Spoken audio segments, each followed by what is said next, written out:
So let's get started. I'm going to show you some of the materials that I like to use when I'm creating a maquette. The first and most basic material that we use for creating a maquette is armature wire. I have 3 different grades of armature wire that I like to use. This is 16th inch armature wire, which is the thinnest grade that you can find in aluminum armature wire. This is 1/8 inch armature wire, which is considerably thicker, of course, double the thickness of what I just showed you. And this is 3/8 inch armature wire, which is the standard for creating your armature in terms of legs, things that are going to have to support weight, the weight of the clay, and of course, as you muscle your clay around, it'll have to take that kind of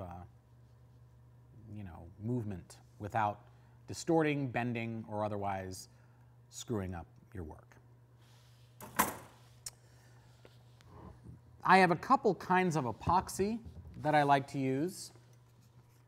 This is a standard kind of epoxy putty that is steel impregnated and that hardens up in about 5 to 10 minutes. So you mix it together thoroughly. It comes in, there are 2 parts incorporated into the stick. You need to mix them thoroughly until you get a uniform color, and then you can use it to mold as fluidly as you would clay to bond pieces of armature wire together or even to stick it into the base.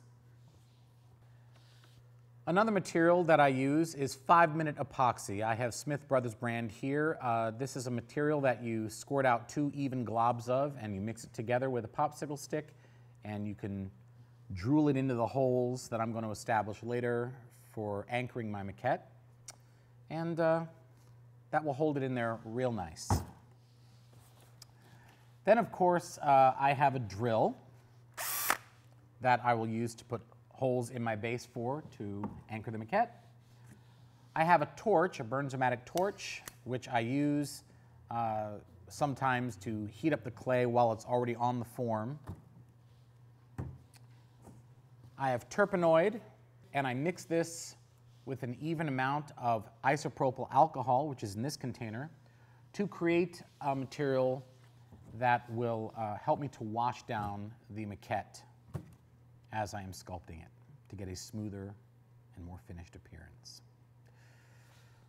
I have some plastic containers and popsicle sticks so that I can mix the various epoxies and various other materials I'm going to use during this process.